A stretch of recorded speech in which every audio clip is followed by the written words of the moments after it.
This is Patsy with a Z. Welcome to Joy on Paper Live, a program for writers and those who dream of writing, and for everyone who wants to know the story behind the book. Or if you want the story behind a lot of murders, I have Simon Reed here with me today, and boy, oh boy, do we have some stories to tell you. Hi, Simon. Patsy, hello. Thanks for having me. Great to be here. Oh, it's wonderful to have you here. I mentioned to you that I lived in England for a long time, and I did not know as I was walking the streets of London and the streets of some of the other towns that you mentioned that I was walking right exactly where there were bones beneath me or some gruesome murder occurred right on that spot. You've really cataloged them.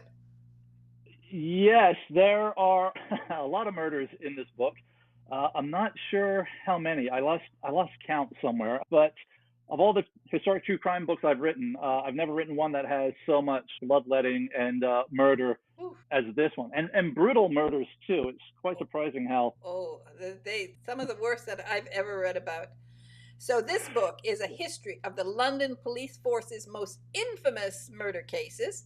And so we'll go right to the beginning of when it was found and by whom. And here we Sure. are with you explain. Okay, sure. On your screen there, that's Sir Robert Peel. He was the British secretary. He established Scotland Yard in 1829. Scotland Yard opens for business, if you can say that, in September of 1829. Now, just to clarify, Scotland Yard is the name of the headquarters of the London Metropolitan Police Service, but it also attaches itself to the London Police Service as a whole. And the reason the London Police Force is called Scotland Yard is because its first headquarters at 4 Whitehall Place looked out onto a small street called Great Scotland Yard. Now, where that name originates from, there are two stories that circulate. One is that in the Middle Ages, the land was home to a residence for Scottish kings, where they stayed when they came down to England on their annual trips to bend the knee to their English counterpart. The other story is that the land was once owned by a gentleman named, if I remember, it's Andrew Scott. And so his name attaches itself to the land. So it's one of those two stories. But for whatever the reason, the name Scotland Yard attaches itself to the London Police Service and the police force as a whole. And it's important to note that prior to London having a police force in 1829, London is a city of 1.1 million people. It's never had a police force up to that point. And the reason the police force is established is because there is obviously extreme crime in the city and quite a lot of murders. And initially there was hesitation about creating a police force. People thought it might infringe on their civil liberties. It might be militaristic in nature. But as crime worsened in London throughout the 19th century, the need for a police force became very necessary, and so it's established. And we should also say that it's the world's first modern police force. The United States would actually model their early police departments after Scotland Yard. And in fact, there was major objections to starting a police force. They were afraid that the police would just spy on them. And here we have an example of a policeman reading the mail that would go to the post office. And this is one of the things that the people feared. That's absolutely right. And actually, it's interesting to note, Patsy, that when Scotland Yard is established, there are two interesting things. First of all, they did not have any plainclothes police officers. They all wore their dark blue uniforms. The constables were called bobbies, named after Sir Robert Peel, the Home Secretary. And then the other thing was that Scotland Yard, it wasn't a detective. It wasn't in the business of detecting crimes. It was strictly in the business of preventing crimes. And the logic behind that was that if you were detecting a crime, trying to track down who committed a crime, the crime had already happened. And the whole point of Scotland Yard was to try and prevent crime from happening. So in the beginning, it's very much a preventative police force and not a detective police force. But it didn't take long before they realized there's a lot of crime to discover. Wow. That's So true. what was the first sort of case that got them really involved in solving crimes?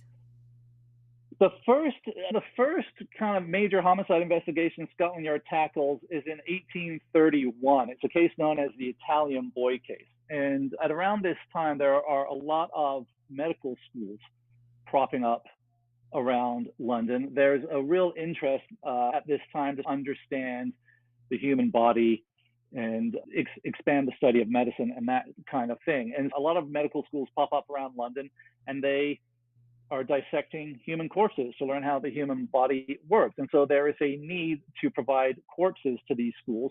And that gives rise to the business of body snatching, which involves either robbing graves of fresh corpses or, in extreme cases, killing people and then providing the bodies of the murder victims to the medical schools. And in 1831, a couple of guys come to King's College Medical School in London with the body of a 14-year-old boy, and the body looks very fresh, and it arouses the suspicions of the people running the school. They alert Scotland Yard, and Scotland Yard starts investigating and digging around. And what it turns out is, what they uncover is that this 14-year-old boy was murdered by three men who actually have gone around the city killing people and selling the bodies to medical schools for profit. And Scotland Yard, they crack this case through just footwork. This is before forensics. This is before any sort of playbook for investigating crimes. And they hit the city pubs, question people, and they're able to piece together a very elaborate and complex puzzle on how this crime happened. And so, although Scotland Yard isn't in the business of detecting crimes at this point, the very nature of their work dictates that obviously crimes are going to come to their attention that they have to investigate. And so they arrest the killers of this 14-year-old boy. There are two of them who go to the gallows. They never actually identify who this boy is. It's believed he was from Italy, which is why the case became known as the Italian boy case, but that actually turns out not to be the case at all. So he's never officially identified. But that case is it's a feather in Scotland Yard's very new cap. And it actually does set in place some laws about preserving human bodies and making sure there are guidelines in place for the medical sciences, so they're not just snatching bodies from any source available. And then from that case, things just start snowballing and more murder cases start coming their way. And so Scotland Yard is forced to learn how to investigate crimes just through sheer circumstances. There are so many wonderful cases in this book, and anybody who watches Netflix or Prime Video or any of those shows, they have to get this book. They just have to get this book because there are so many stories, one after another. I don't know. I love them all. When I started writing the book, Patsy, my idea was I was going to have maybe a history of Scotland Yard told through its 12 most famous murder cases. But what happened was, as I started researching cases, 12 turned into 15, which turned into 20. And eventually I had about 65 murder cases. I wasn't anticipating that many, so I had to whittle it down a bit to make the book more manageable. But there are a lot of murders in this book. If someone wants to count and tell me how many, that'd be great. Yeah. Yeah. If somebody counts them and just does a nice log for you, you'll send them maybe signed copies. There are so many that I found interesting, but I love the one about, I'm not sure how to pronounce the guy's name. Anyway, it's the one where Dr. Hessel is in the lineup. Yes, that Yard is investigating the murder of. She's found horribly butchered in her flat, her apartment. And witnesses say that she was last seen with a gentleman of German persuasion, and they get a description. And what happens is this description is circulated throughout the city. And at the same time this is happening, a German boat arrives in London, and some passengers are on board, and they get off to spend Christmas in the city. And police are working the docks, and they see this, basically a laborer from the ship. He gets off the ship and he's spotted by a police officer in the docks, and he matches the description of the man police believe killed this poor woman. So they arrest this guy, and there's a doctor on board the ship who sees this happen, and he knows the guy's innocent. And so the doctor says, "This is ridiculous. This gentleman's not guilty of the crime. I'm going to stand in the police lineup with him." And what happens is witnesses actually end up identifying the doctor as the killer. It's this complete bungled case of mistaken identity, and it causes obviously quite the mess. And then the doctor in question, he's able to prove that he's not the killer. But and then unfortunately the murder case goes cold. They don't solve it. But that is a very, you never want to use the word funny obviously when talking about a No, murder case, it's but that was a funny. very No, it's funny. but I it was laughed. it is I mean, I it was funny when I came across it. I'm like, oh my gosh, it was just nutty. It was just a total comedy of errors. no, I like it. It was Yeah. great. It was, we needed that comic relief because there's not a lot of funny things in this book, but when There's they not do a have, lot of comedy in the book, no. but it is so funny. It's a Yeah. great example of what they tell guys in the army: never volunteer, never don't say, oh no, let me do that. Do not ever, Right. never offer to be in a lineup because No, never. And what's funny is the poor guy who was mistakenly identified. He was identified by two different witnesses. So like, oh, that's the guy. yeah, it wasn't So one. you can only imagine. Yeah, you can only imagine what his shock must have been. He's like, whoa, wait a minute. He's a doctor and his wife is Yeah, there and they're on vacation in London yeah, and yeah. he goes to a It, lineup. Yeah, volunteer. So I mean, it's so great. All of these stories are so great. Now, I think one of the most gruesome, there are so many. I don't know. Let's talk about the crumbles again because oh, I know the yeah. area of both, like where the train stations that he went to. I've been in those train stations, the places where he was. I've been in those places. That is So that's horses are. actually it's horrific. It's actually I actually found one of the most interesting crimes to write about because it actually plays a pivotal role in sort of in the development of criminal investigation. And the Crumbles is a stretch of beach in southern England near the seaside town of Eastbourne. It's pretty deserted and away from civilization. And in May 1924, Scotland Yard detectives are sent to a holiday cottage on the Crumbles because they've received a tip. And they go down to this holiday cottage, and inside they find it's an awful scene. They find that a woman by the name of Emily Kay, 38 years old, she's been murdered in this cottage. Not just murdered, but really brutalized. She's been chopped up into little pieces. She's been dismembered. Parts of her body have been boiled down to sludge. And it's an awful mess. And the police, they actually arrest the suspect very quickly. They actually arrest the suspect before they discover the body. But they arrest Emily's lover, a gentleman named Patrick Mahan. He's a salesman. He's married. He has a daughter, but he's also a philanderer. She sleeps around a lot. And he met Emily, had an affair. She grew very attached, wanted him to leave his wife, and he ends up killing her to try and be rid of her. But what happens is police go down to this cottage. They find this awful mess, and poor Emily is chopped up. They find bits of her in different parts of the room. They find one of her legs in a coal bucket near the fireplace. They find her heart, intestines, lungs, and other organs shoved into a biscuit tin in a bedroom. They find her trunk, torso minus the arms and legs, in a trunk in a bedroom. They never find her head. Her head's never recovered. But the crime scene's a mess, and police officers have to obviously collect all this evidence.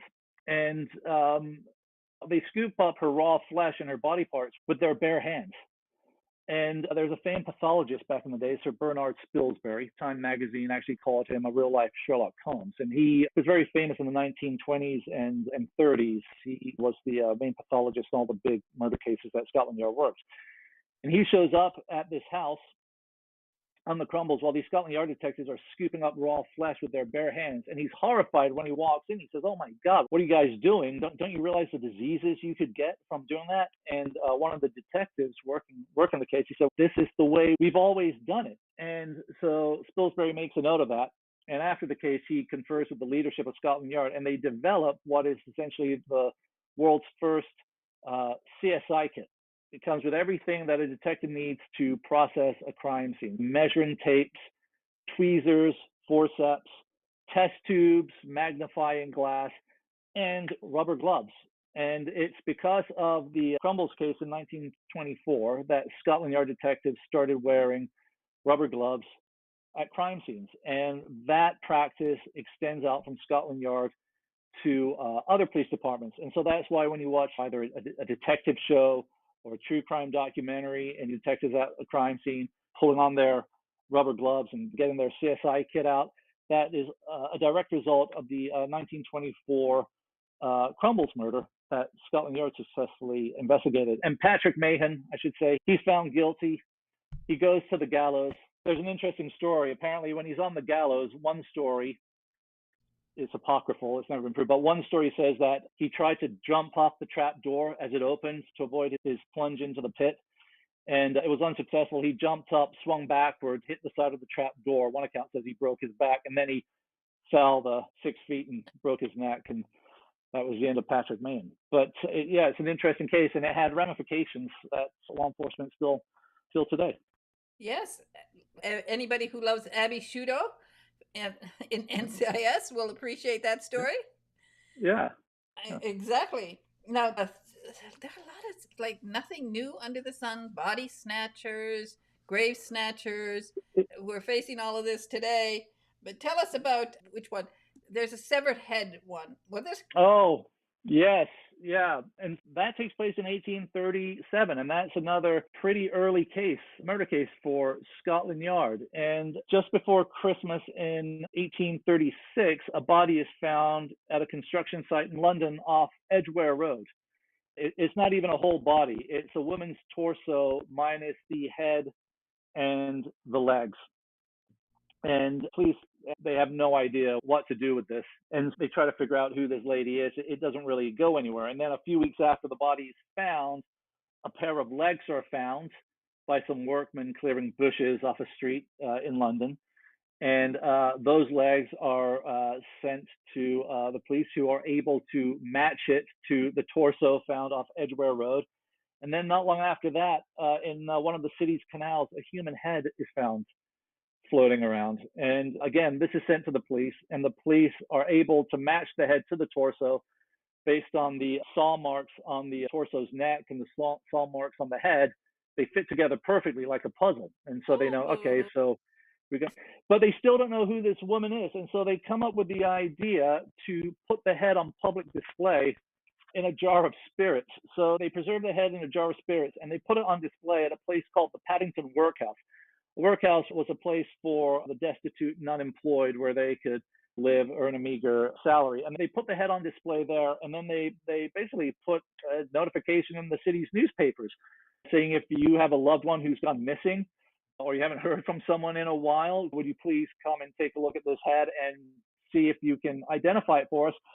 And of course, they have hundreds of people show up to view this head, some just out of morbid curiosity. But one gentleman comes through and looks at it, and he goes, "Oh my God, you know what? That's my sister, Hannah Brown.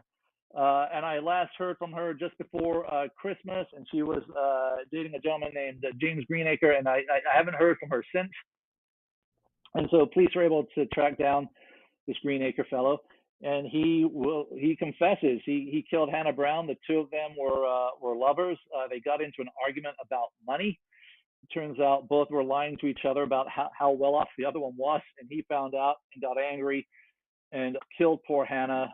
He chopped off her head and drained all the blood into a bucket, which he then pours down a privy, and then he cuts off her legs, dumps the body at Edgware Road at this construction site. And they're actually able, he had to confess. Police were able to connect him to the crime because the sack she was found in, there was some cloth wrapped around the body to try and stop leakage. And when police showed up at Greenacre's place, they actually found samples of this same cloth in his house. So they had direct physical connection between him and the crime. So with that evidence, he did confess, and he went to the gallows. I think there was a crowd of 20,000 people or something crazy like that showed up to watch him hang. And that case caused quite the sensation when it happened. Of course, Scotland Yard always knows about publicity, and putting a head on display is interesting. And they actually have a trophy room, if you can call it that. Yes. Yeah, it used to be called the Black Museum. I think they've just changed the name now to the Crime Museum, but it's a museum with artifacts and pieces of evidence from their most famous crimes. There's artifacts there from the Jack the Ripper case. There's articles there from Brides in the Bath case, which was another famous case, the Charing Cross trunk murder. A lot of famous murder investigations. And it's interesting to note that it sounds like a really fascinating place to visit. It's actually not open to the public. It is it's used as a training facility for detectives. When I was writing the book, I thought, oh, I wonder if I can contact Scotland Yard and maybe see if they'll let me go and give me a tour of the place. But I never got around to being able to do that. But I'd love to see it someday. Well, maybe They did actually. Sorry, Patsy. I was just going to say they actually a few years ago they actually took some of the artifacts on display in the Crime Museum and they went on tour, so the public had a chance to see them. now that you've written a famous book about Scotland Yard, I think, and really highlighted so many of the police who did great things. And of course, you mentioned Jack the Ripper, of course, and here Mm-hmm. is PC Jones, who found a body. And Yeah. I should say about the in regards to the Jack the Ripper case, that was an interesting case to write about, but I approached it from a different angle.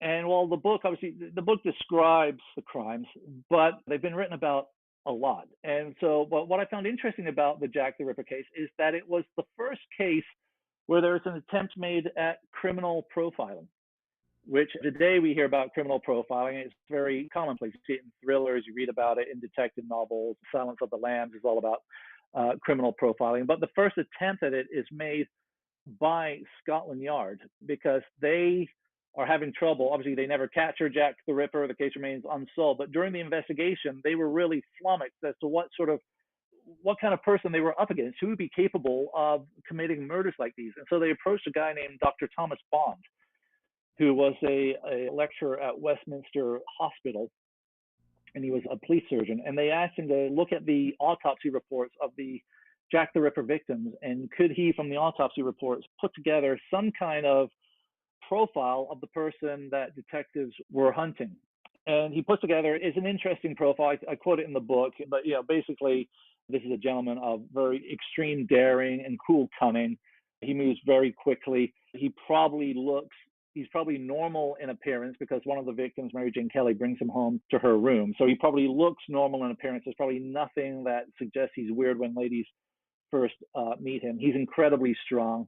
He probably wears dark clothing because otherwise he'd be running through Whitechapel covered in blood, which would be noticeable. He describes the knife as being about 6 inches long, the blade, very sharp. And it's a fascinating profile. But of course, we have no idea how accurate the profile is. But it's interesting because that's the first time we see an attempt made at profiling someone based on the nature of their crimes. And then the other thing is, it's also the first time that police attempted to use sniffer dogs to track a suspect. They tried using bloodhounds to capture Jack the Ripper, or I should say, they got a couple of bloodhounds named Barnaby and Burgo, and they put them through some trial exercises in London parks, and they actually did really well. And the plan was to try and let them loose in the capital when next time there was a murder, to see if they could pick up the scent of the killer. But they never made it that far. But it showed Scotland Yard sort of thinking outside the box. And of course, today, criminal profiling and police dogs, sniffer dogs, are basically kind of standard operating procedure. And thinking out of the box, they were interested early on in the potential for fingerprints. And we have, I think it was, who was it? It was Charles Darwin's cousin who wrote a book about Darwin's cousin actually wrote the first scientific book on fingerprints called Fingerprints. Very original title. Yeah, but the use of fingerprints, Scotland Yard adapting fingerprints. Scotland Yard actually isn't the first police force to use fingerprints. They're the first English-speaking police force to use fingerprints. And there was a gentleman named Edward Henry, and he was Inspector General of the police in Bengal, India. And he and two of his sergeants underneath him came up with a system for classifying fingerprints. Fingerprints were actually being used in British India back in the late 1890s for signatures on documents. A lot of the native population, the poor segment of the population, couldn't read or write. So they used fingerprints, and just casual observation revealed that fingerprints never change over time. So these made great signatures for official documentation. But Edward Henry and two of his sergeants on the Bengal Police Department, they come up with a system for classifying fingerprints and being able to match fingerprints found at a crime scene with fingerprints on record. And it's adopted by Scotland Yard in 1901. And it's actually adopted by eventually Interpol, International Police Organization, and it remains in effect until the 1990s. But from Scotland Yard, it's then adapted by the St. Louis Police Department in 1900. After Scotland Yard attends the World Fair in 1904 in St. Louis and demonstrates how fingerprinting works, the St. Louis Police Department are intrigued by that. They start using it, and then the Federal Penitentiary at Fort Leavenworth, Kansas, they start using it, and then from there it starts branching out to other police departments. But the first murder case where they get a confession from fingerprint evidence actually happens in Argentina. I can't remember the year, unfortunately, early 1900s. But that's the first murder confession. Murder solved with fingerprint evidence is in Argentina. But Scotland Yard is the first English-speaking department to adapt fingerprints as a means of identifying criminals. Speaking of the early 1900s, of course, we had World War I. And again, sometimes war is a nice way to hide murders. And also at that time, that was when the first women became involved in police work. During World War I, a lot of the men are drafted into the war effort. And so Scotland Yard experiences a manpower shortage during the war. And so they make up the ranks with women. And at first, it's strictly a voluntary thing. The women are simply serving a voluntary role in that sort of helping the police in their duties. And at first they're tasked with lecturing young girls to stay away from military bases in case they hook up with soldiers who are about to ship off and make a decision they regret.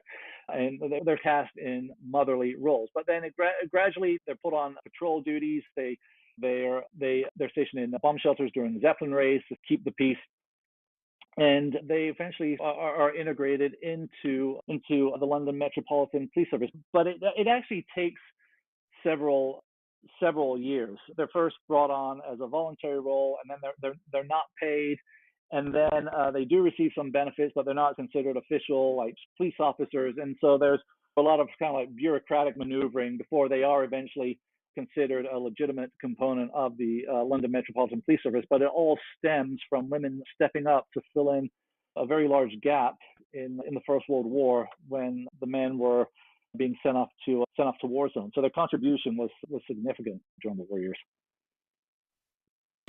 Now, did you visit a lot of these places? What was your involvement in actually going to the locations? I visited some of them. I went to England. Here's the thing. I actually visited them after most of the book had been written, because I started writing the book during the lockdown. And so when traveling was restricted and that sort of stuff. But last year, I actually went to London just to do a bit of research to connect some dots I needed to in the book. And so while I was there, I went and I visited some of the sites. Of course, some of the places have changed. So some of the buildings where murders occurred aren't standing anymore. But it's like what you said, Patsy. When you're in London, pretty much any street you walk down, probably some murders occurred. I walked the location of the Jack the Ripper murders. There's the butcher of Soho case from World War I, where a gentleman chopped up his lover and left her body dumped in a city square. I went to the location of where that occurred. Didn't get down to the crumbles, unfortunately. Wanted to, but I only had a few days in London, so I didn't make it down to the south coast. But it is funny, even though London's sort of some of these locations have changed a lot. When you go to these places where that sort of a violent crime has happened, there's definitely an atmosphere that hangs over the place, especially if you visit it at night. Oh, yeah. There's some spooky things. It's crazy. There's nothing new under the sun. Especially when it comes to crime. That's why I think this book is such a great. I know it's not exactly the idea of a gift book. Oh, I don't know. No, but I think it's a great gift book. if you like crime, and that's actually that brings up a good point. One thing I wanted to do with the book, Pat, see, is it's true crime and it's history, but I didn't necessarily want it to read like a history book. I wanted it to read like almost like a thriller. So I tried to write it in a novelistic fashion. Although everything in there is it's true, it's factual. All the conversations that are quoted in there come from official documentation or letters or newspaper articles or memoirs of the detectives who worked the cases. But I I think you could almost classify it as history as a beach read, really, because I did want it to be very fast paced, and I want to make sure readers turn the pages quickly. And I think if people are interested in detective stories, put it on, Oh, give it for the holidays. I'd give it to anybody who loves, who just loves crime. It's just fascinating. And there's a very personal part in this book for me. I don't know how much you know about Sir Edmund Henderson. Urban Henderson, yes. Yes, because Commissioner, he yes. is a character in a book I am writing. Oh, fantastic. Yeah, so Fantastic. tell us a little bit about him. Now, I've done research, but I discovered in your book something that I didn't know about him, which is I'm probably going to borrow now from you, and maybe you can Oh, tell me sure. more about that he liked painting. He, yeah, he becomes the commissioner of police in 1869 after Sir Richard Mayne, who was the original commissioner. The first commissioner of police dies in 68. Richard Mayne is the first commissioner for the London Metropolitan Police Service. He's commissioner from 1829 to 1867 or 60, I think 68. And then I think Henderson becomes commissioner in 1869. But Edmund Henderson, he starts modernizing the Metropolitan Police Service when he takes over. Richard Mayne, who he succeeds, was a very stiff upper crust individual. Great man, but very stiff around the collar, so to speak. Edmund Henderson is more laid back and easygoing. He has a tremendous sense of humor. In fact, I read somewhere that he really enjoyed dirty jokes. So he had a tremendous sense of humor. Up until Henderson's appointment, Scotland Yard officers were not allowed to grow facial hair. He got rid of that rule. Scotland Yard officers were also not allowed to vote because they didn't want to have the appearance of political preference. He gave police officers the vote, which was something they'd never had before. And he also expands Scotland Yard's detective capabilities. He hires, I think it's 180 new detectives. He expands the detective force by about 180 officers, giving Scotland Yard a total of, I think it was about 207 detectives. And so he's put Scotland Yard on the first step to modernization. But you're right, Patsy. He loved to paint. That was what he did to de-stress. But yeah, he was well respected by his men. They liked him because of his easygoing nature. Helped usher Scotland Yard into the late 19th century. As I said, he's a character in my book, set in Wonderful, wonderful. 1875. So Yeah. I really enjoyed reading about him. And this book is also perfect for authors. Every author should get this because there are like, if there are 69 cases, there's 100 books that you could come out of with this, because once you start reading it, you want to write and some of them nowadays that people like this gruesome stuff so much. You've got it all here. Yeah, yeah. There was a balancing act in the gruesome stuff. The book is gruesome. The British edition is called Scotland Yard: A Bloody History. They really focus on the bloody aspects of it.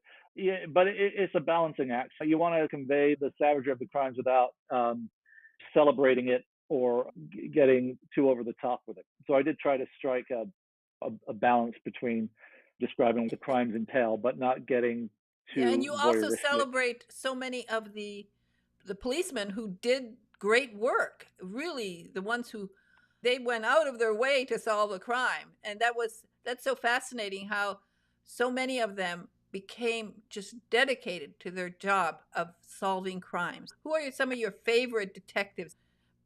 I Because really there's liked. CID. Perhaps mention CID and then how the detectives came about. Yeah, I really said the Criminal Investigation Department. They handled first. Scotland Yard had what was called the Detective Branch that was established in 1842, and then in the late 1870s, there's a scandal involving the Detective Branch. The Detective Branch is shut down. It's replaced with what becomes known as the Criminal Investigation Department, the CID. But the CID is then the sort of major crimes unit that will investigate Jack the Ripper and the Crumbles murder and some of the other cases we discussed. But in terms of favorite detectives, there's a gentleman named Richard Tanner who in 1864 he was investigating the first murder it was the first murder to occur on a British train. A banker named Thomas Briggs was beaten to death, and Detective Richard Tanner, he was the star detective on the force. He chased his man across the Atlantic to New York City to bring him to justice. This guy named Franz Mueller, and the killer escapes on a sailboat,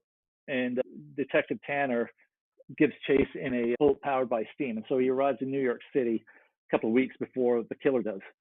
And so he's waiting when the killer arrives. But that case, that happens during the American Civil War. So it's very interesting to read about. But, Tanner actually has to go and see Abraham Lincoln to get Lincoln to sign the extradition papers to bring Franz Mueller back to England. But that case establishes headlines on both sides of the Atlantic and sets in place Scotland Yard's reputation as an organization that will go to any length to catch its man. And so that's 1864. 2 years later, Tanner investigates a crime called the Duddlewick murder, where a young man, I should say, 18-year-old, is beaten to death. The crime actually goes on, but it's a fascinating case because it's one of the earliest cases involving bloodstain analysis. And there's a bloodstain analysis report from the case where they did studies of splotches of blood found on a suspect's clothing. And that report that still survives is believed to be one of the earliest surviving forensic reports ever. But Tanner actually dies quite young. He dies in his early 40s. He has rheumatism, and then he has a stroke, and he passes away. So his career doesn't last very long. And then you have Chief Inspector Walter Dew, who arrested Dr. Crippen in 1910. At one point, Dew was the most famous detective in the world. He's like Tanner. Dr. Crippen murders his wife, Cora, and then flees across the Atlantic with his lover, and Dr. Crippen gives chase and arrests him in Canada. And that's the first case to rely on wireless telegraph. So it's a famous case in the field of technology. It's the first case to use wireless communications. And then you have guys like, God, I don't know. There's one guy, I can't remember his name in the book, but he in the late 1800s, he's investigating, there's a shipwreck off the south coast of England, and it's looted, and looting is obviously illegal. And so Scotland Yard is called in to try and track the looters down. And this guy had like a brilliant mind. I wish I could remember his name. But what he does is he figures that the guys who looted the shipwreck are probably going to head back to London and sell the stuff in pawn shops and try and make a small fortune in London. So what he does is he figures that they probably have a horse-drawn carriage to haul the stolen goods in. And so he figures out how fast a fully loaded horse-drawn carriage could travel. And then based on that speed, he determines a mile, like the radius of miles they could travel in a given set of days. And then he goes and visits all the inns and pubs within that radius he determines. And that's how he actually ends up capturing the guys who committed the crime. So I never would have been able to do that because I'm terrible at math. But I thought that was a very ingenious piece of detective work. So there are a lot of colorful characters in this book, both villains and detectives. I love what you have in the back of the book. You have a lot of references, a lot of places for people to do more research, to discover more. That's what's so great about this book. You find a story, and really anybody who's interested in writing, they have to get this book. I have already picked 3 murders that when I have time, one day I'm going to write a book about, because it's just so much fun. It's just so much fun. I'm glad you enjoyed it, Patsy. Thank you very much. Before I let you go, how did you get the idea for this? You've done other books, and so explain your process for deciding to do. I wanted to do a historic true crime book. My last book had been military history. My book before that had been a biography. So I wanted to get back into historic true crime, and I love London. So I wanted to do a historic true crime book set in London. And of course, if you think about London, the first historic true crime that comes to mind is Jack the Ripper, but that had been written about so many times. But then, so I didn't necessarily want to do something just exclusively on Jack the Ripper. But then from there, I started to think about Scotland Yard hunted Jack the Ripper. That's interesting. And then from there, it evolved into Scotland Yard. They've actually investigated some really big crimes in their day, some of the most famous murder cases ever. And so from there, it just evolved into, why not do a history of Scotland Yard told through its most famous murder investigations? And so that's basically how the story that whole train of thought just happened while I was walking my dogs one morning. And then I came home and started researching. And like I said, I originally there was going to be 10 or 12 murders. It quickly I ended up finding about 65 murder cases, and then I had to cut it down to make the book more manageable. And then from there on it was just investigating sort of those murders that made my final list. And It's it took about 2-3 years. it's great. It's so well written. And as you said, you use it's sometimes it's amazing what witnesses would say. And I had to look at it and see that you put them in quotation marks because sometimes witnesses have such wonderful descriptions. They are amazing. Yeah, the people wrote and spoke differently back then. In fact, they were much more eloquent than we are today. Yes. Yeah, yeah, and the I newspaper writing back then was exactly. also fantastic. Yeah, I'm reading some of their witnesses, and I'm saying to myself, she put it in quotation marks. It must be in the official documents. But yeah, who eh, talks like that? Who? It's yeah. just wonderful. Anything in quotation marks is either from a case document, a newspaper account, trial transcript, or a memoir It's by one of the detectives working the case. it's amazing. That's why Yeah. it reads so. It just flows. You've done a beautiful job right from the beginning. And Oh, still, thank you, when Patsy. people read it and they realize that yes, people didn't want a police force, and that it was not defund the police, let's not have the police because they It was didn't let's want not police. have the police. Yeah, they Yeah. didn't want the police snooping in on them. They didn't want the police reading their mail. They didn't want the police, I don't know, just grabbing them off the street. So there was so much against this. And then even in the beginning, policemen were killed in the early days. You Yeah, can't, it's yeah. hard to In the early believe. days, yeah, in the early days, a couple of officers. There was one officer who got in between two gentlemen fighting, and he got kicked in the head and died.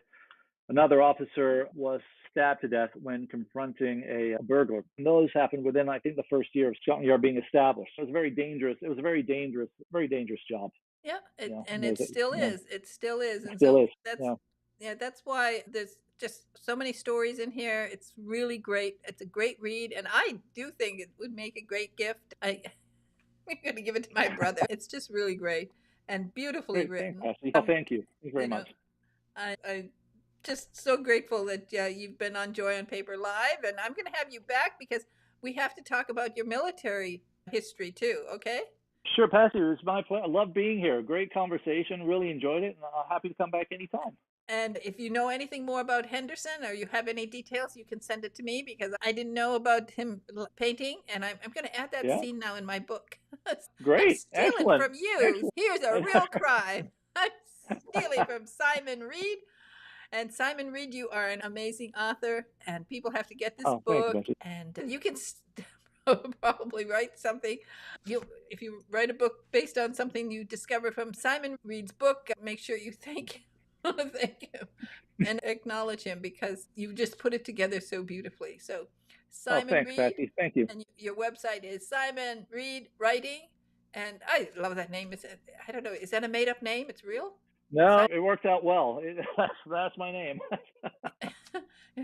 Your mother didn't used to point at you and say, Simon Reed. No, I've always been a book fanatic. The name is apropos. Okay, that's perfect. It is absolutely perfect. It's been an absolute joy to talk to you. Thank you so much for Thank you, joining me Patsy. today. Thank you so Okay, much. It's been wonderful. Thank you. thank you. Bye bye now. Bye bye. Daddy is sleeping, and mama ain't around. We're gonna twist it, till we turn the house